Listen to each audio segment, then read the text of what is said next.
Hi guys! This is Erica and welcome back to my YouTube channel. So, kamusta kayo? So, may bagong vlog na naman tayo for today. And before I start this video, gusto ko lang po mag-thank you sa lahat ng mga nanood ng last vlog ko. Yung in-scam ko yung scammer and yung others versus Batanggenya. Ang dami ko po natatanggap na good comments. Thank you very much po. And ngayon guys, 600 subscribers na tayo! Yay! Siguro sa iba napakaliit pa lang nun, pero para sa akin, ang sarap na nun sa pakaramdam na may 600 na naniniwala sa kakayahan ko, diba? So, ang gagawin nating video for today is very chill lang tayo ngayon. Q&A, vlog lang tayo ngayon about myself or about sa kung ano-ano dahil nag-post ako sa Facebook account ko. Oh my god, miss ko yan. So yun, nag-post ako sa Facebook account ko. Yan, nag-post ako. Sabi ko, parang gusto kong gumawa ng Q&A vlog. Ano yun, sa lago ba? Ayun nga, nag-post nga ako. Gusto ko nga gumawa ng Q&A vlog and maglapag sila ako ng mga questions doon kung may gusto silang itanong about myself or about kung saan man. And ang dami pong nag-comment. And alam nyo ba, yung mga comment, ang daming parang problemado ang daming parang broken-hearted, ganun. Feeling ko mapapahugot pa ako nito. Pero I will try my best to answer those questions. And parang ang dami, hindi ko alam kung masasagot ko ba yung lahat. Pero kung kaya kong sagutin lahat, why not? Diba? Diba? Siyempre, para sa inyo yun eh. Yun, wag na nga natin itong pataganin pa. Simulan natin ito. Q&A vlog! 3, 2, 1. So yun guys, ang dami nag-comment and random to, hindi to sunod-sunod. So unang nag-comment ang napakagaling kong kapatid, Jericho Robenta Baon. Sabi niya, bakit ayaw mo akong katabihin sa kama? O yung arte, ang likot mo kayang matulog. Sinong magugustuhan katabi ka sa kama? Alam niyo ba, kami lang dalawa sa kama, pero kapag malikot na ako matulog, malikot pa siyang matulog. O di wow, wala na kaming, alam niyo yun, yung pagising namin lagi sa umaga, namumura kami, gawa ng ang mga punda ng unan, abain, tatanggal, ganoon kami kalikot matulog. Kaya kung itatanong mo kung bakit ayaw kitang katabi sa kama, kasi nga ang likot mong matulog. Yun lang. Next question. So next question, sabi ni Michelle Ann Garcia, bakit ang puti mo ate? Paano yan? Ha ha ha. Maputi ba? Hindi ako maputi. Ano lang, normal na kulay lang to. Siguro gawa lang ng ilaw, kaya nasasabi niyo maputi. Ganyan. Tsaka, alam niyo, power ng pulbo. Alam niyo yun. Ganun lang. Pulbo lang tayo. Magpulbo lang tayo ng lagi. At mukha tayong maputi. Bebe, hindi ako maputi. Normal lang. Kayo manggi ang aking kulay. Ang aking kulay ay kayo manggi. At hindi ako maputi. Ayun lamang ko. Next question. From Ate Liza. Ba't naman gantong pangalan? Ate Liza. Ay, ito. Pinsan to ni Father Earth. Sabi niya, sino sa mga ex mo ang pinakaminahal mo? Oh my God, showbiz! Sasagutin ko ba to? Kailangan ko ba ito sagutin? Ay, Mihiya ako. Ano ba kayo? Kasi mga ganun yung mga tinatanong nyo. Alam niyo naman showbiz tayo eh. Diba yan? Hindi, sige. Sino daw sa mga ex ko ang pinakaminahal ko? Siguro yung almost 2 years ko. Ayun, high school pa kami nun. Naging kami nung high school hanggang grade 11 ako. Yun. And magdadalawang taon kami na nag-break kami. Yan, siguro siya yung pinakaminahal ko kasi ang tagal namin, di ba? Tsaka first legal ko yun. Basta hindi ko na siya papangalanan. Masaya na yun sa kanya buhay at masaya na rin ako sa aking buhay. So, yun. Okay, next question po. Persons. Sabi ni Shaina Artisa Ramos, ba't baka mo namamatay ko sa cellphone? Sabi niya, persons you wish you've never met. Kahit yung dahilan lang, hehe, love you, miss you. Persons you wish you've never met. Siguro, hindi ko na lang papangalanan, pero siguro kung meron man ako na gugustuhin na, sana hindi ko na lang nakilala. Siguro yung mga taong nanakit sa akin. Wow! Hindi, kasi hindi lang naman to sa love life ha. Hindi naman to kasi hindi lang naman sa love life tayo pwedeng masaktan. Pwedeng sa family, pwedeng sa friends, ganyan. So, ayokong magbanggit ng tao. Kilala nyo na yon kung sino kayo na nanakit sa akin ng bonggang-bongga. Yun. Sana, para ewan ko, naging marupok na naman ako pag ganitong usapan talaga. Sana hindi ko na lang siguro sila hindi naman siguro sa hindi ko sila nakilala. Siguro hindi ko na lang sila pinagkatiwalaan. Sana gano'n na lang. Yun, gano'n. Kasi nasaktan talaga ako ng sobra sa kanila. So yun, pero move on na tayo, matagal ng panahon yun. Ang daming broken-hearted feeling ko. Bakit may mga taong ang galing mga ko pero di naman kayang tuparin? From Mariel Pahe Alab. Ewan ko, siguro kasi, alam niyo yun, sa panahon na yun kasi, sa una na lang talaga magagaling ang lahat. Hindi ko nilalahat ang mga lalaki ha. Pero karamihan sa mga lalaki, sa una lang magagaling, sa una lang consistent, sa una lang sweet, sa una lang magaling, yung parang ganon. Tapos, at the end of the day, kapag nahihirapan na sila, kapag hindi na nila kaya, doon na nababali yung mga pangako nila. Kaya siguro ganun. Ewan ko kung na-explain ko ng maayos, pero feeling ko hindi ko na-explain. I'm so sorry. Okay, sabi ni Ate Mary Grace Bayaborda Vitales. Sabi niya, gaano kasaya ngayon ang buhay mo sa BF mo? Haha, char. Gaano daw kasaya ang buhay ko ngayon sa aking boyfriend? Siguro kung i-rate po siya ng 100%. Kung i-rate po siya hanggang 100%, 101% po kasaya. What? Tapos ito, from Faith Abinoha. Ba't ganun? Puro kay Robert. Sabi niya, yung boyfriend mo ngayon, masasabi mo bang siya na, ha ha ha,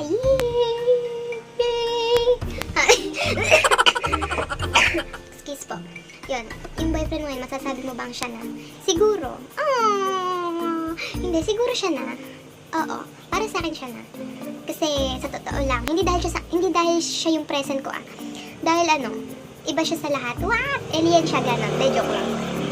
Ayun, basta hindi, kahit naman mga kapatid ko, kahit naman sinong magsabi, iba daw si Robert. So yun, feeling ko siya na. At gusto, hindi lang, masasabi kong siya na, hindi lang feeling, parang gusto ko siya na talaga sa dulo. So yun lang, tama na, baka kiligin na yun.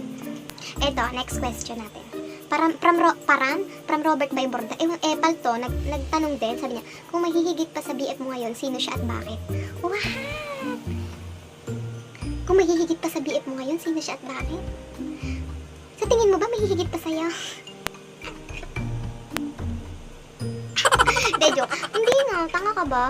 Sino ba? Walang hihigit sa'yo. Bakit ba naman tanong ka pa din? Hindi ka naman katapong. De joke. Hindi, wala nang hihigit sa'yo. I love you to the moon and back. I love you to the fullest and I love you always. And muwa chup chup. Next question. Sabi ni Roslyn Aina Villapanya Aranyas. Hi, Bebe Ayn. Sabi niya, ano ang sana mo at bakit?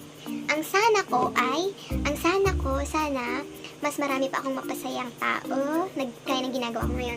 Sana lumago itong channel natin at sana maging malaking pamilya tayo at sana maging successful tayo sa lahat ng mga ginagawa natin. Sana lahat masaya. Sana lahat, alam niyo, hindi naman kasi mawawala yung problema, pero sana kahit sa ilang minuto ng vlog ko, sana kahit pa paano mapasaya ko kayo. So yun yung sana ko. Sana.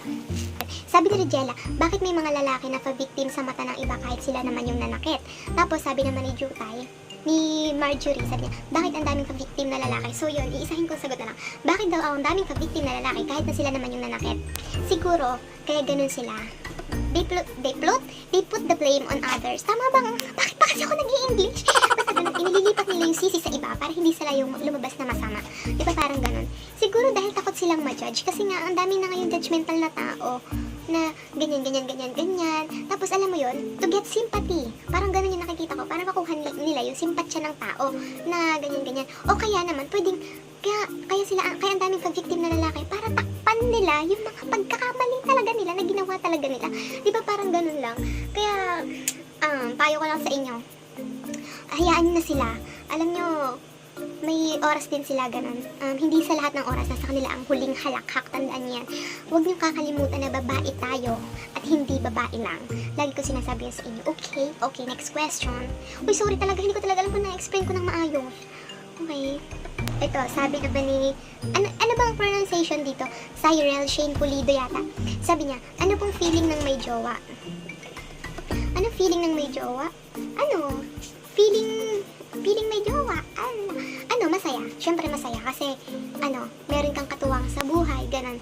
Kapag may problema ka, pwede mo siyang i-share sa kanya, ganyan. Alam mo yun, yung may nagmamahal sa'yo. Kasi siyempre, mahal ka ng pamilya, mahal ka ng pamilya mo, mahal ka ng mga kaibigan mo. Pero iba pa rin kapag may nagmamahal sa'yo na ganun, yung make in a relationship ka. Pero alam nyo, wag kayong maging uhaw sa relasyon ha. Hindi naman porket sinasabi ko to Alam nyo yun, ang dami kasi ngayong naghahanap ng nagmamadali, ganun. Dadating din kayo dyan.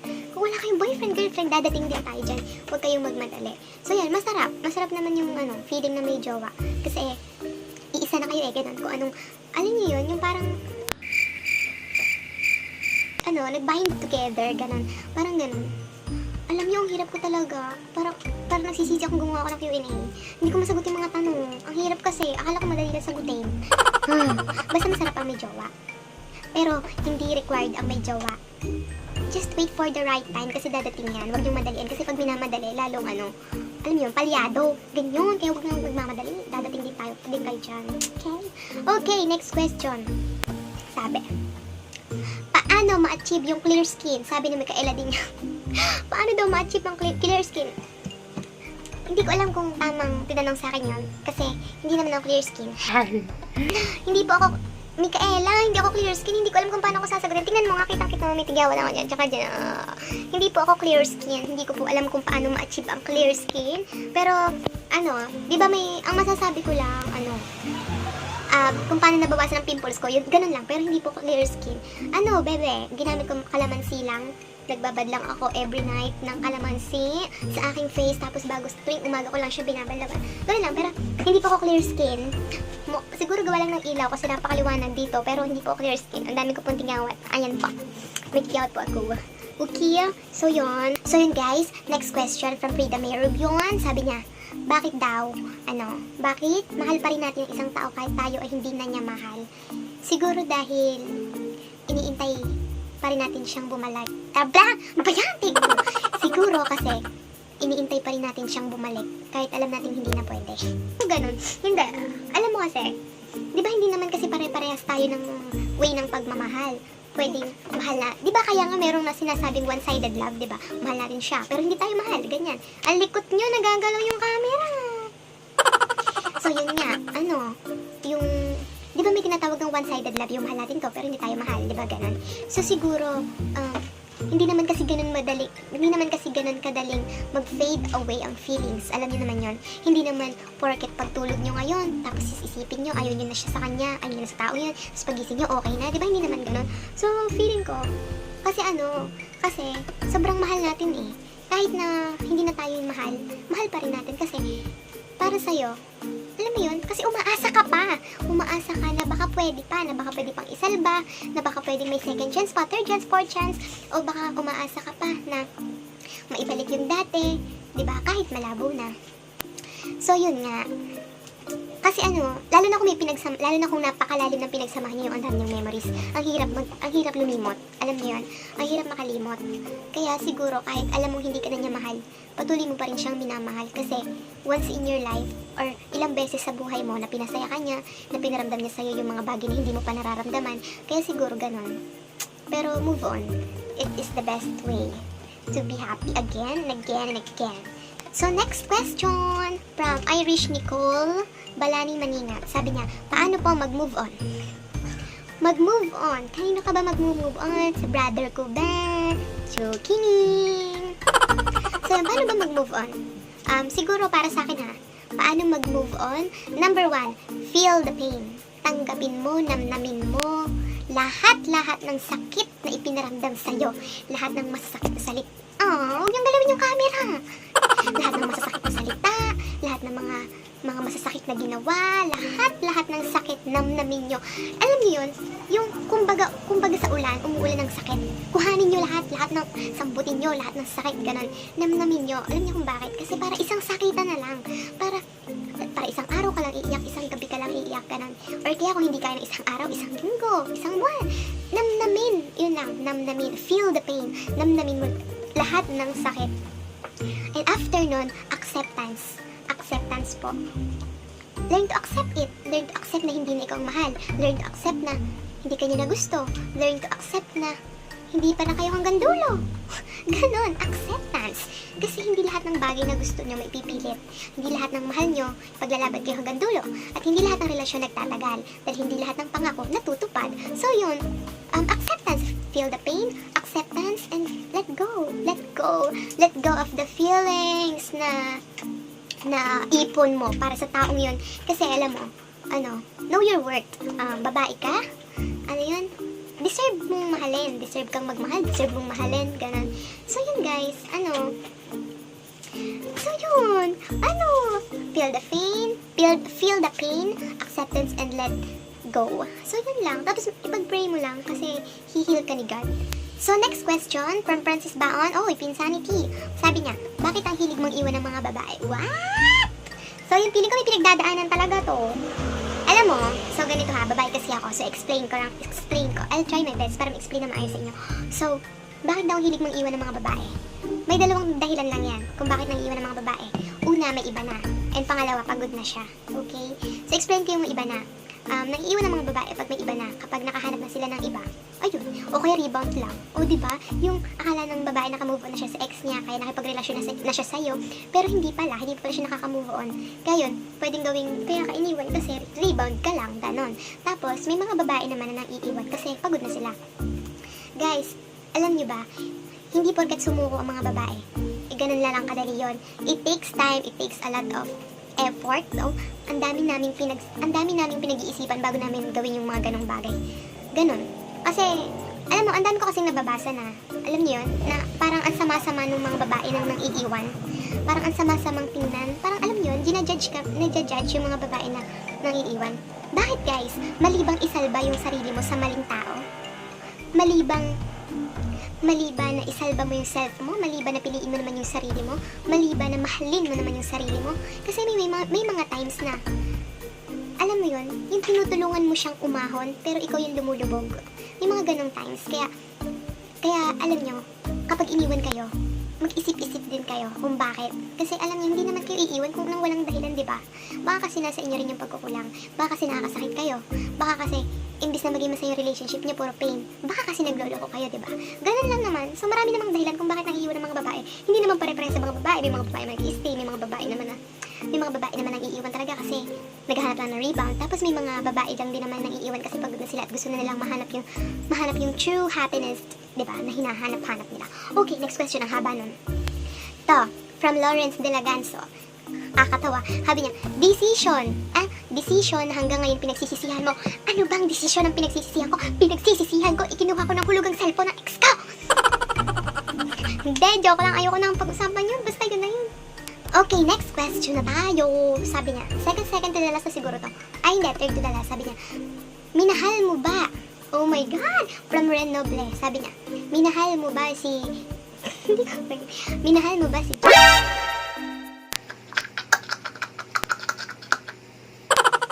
Guys, naman, hindi naman ako nagbo-boyfriend na hindi ko mahal. Ganun.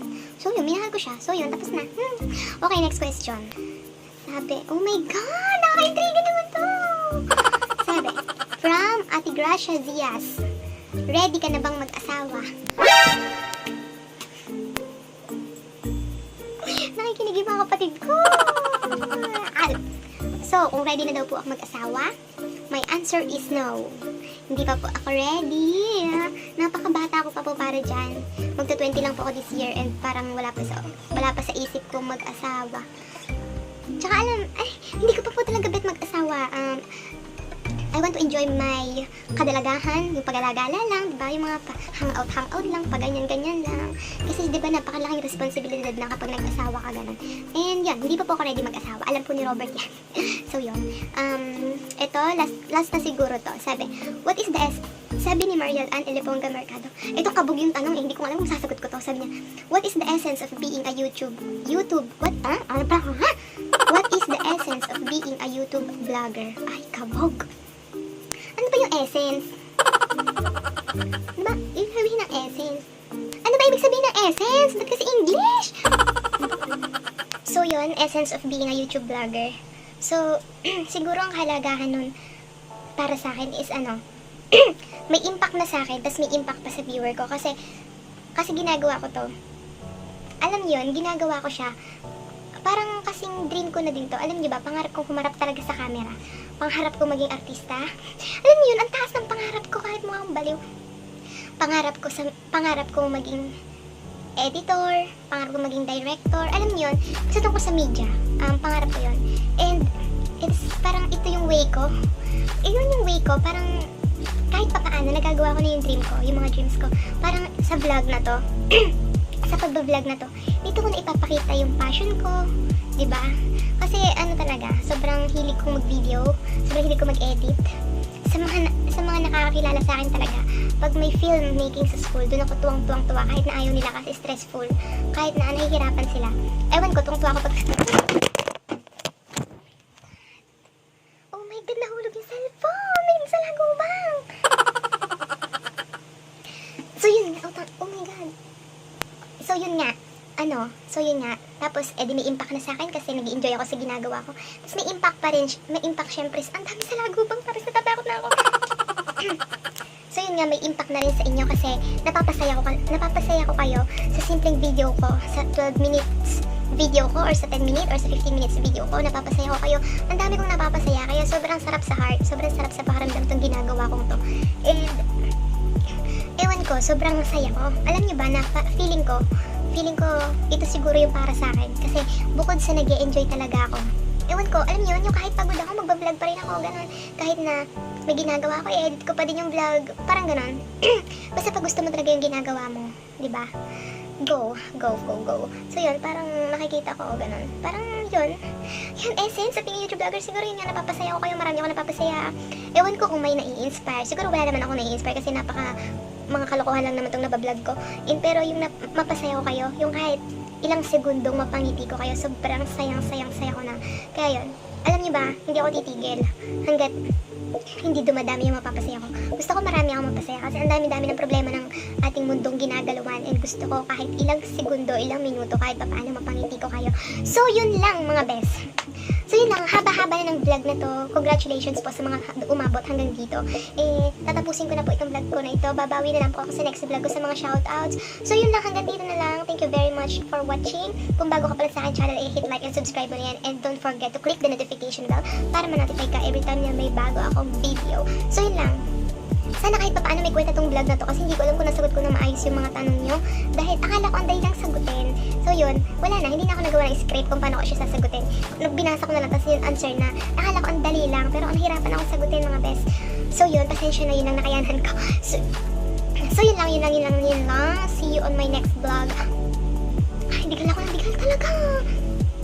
So yun na nga, thank you very much for watching. Kung nakabot ka talaga sa part na to, napakahaba ng chikahan na to, sana huwag kayo magsawang sumuporta sa akin. So yun, more subscribers to come, more happiness to come, more good vibes to come. Yun lang, bye bye, see you on my next vlog.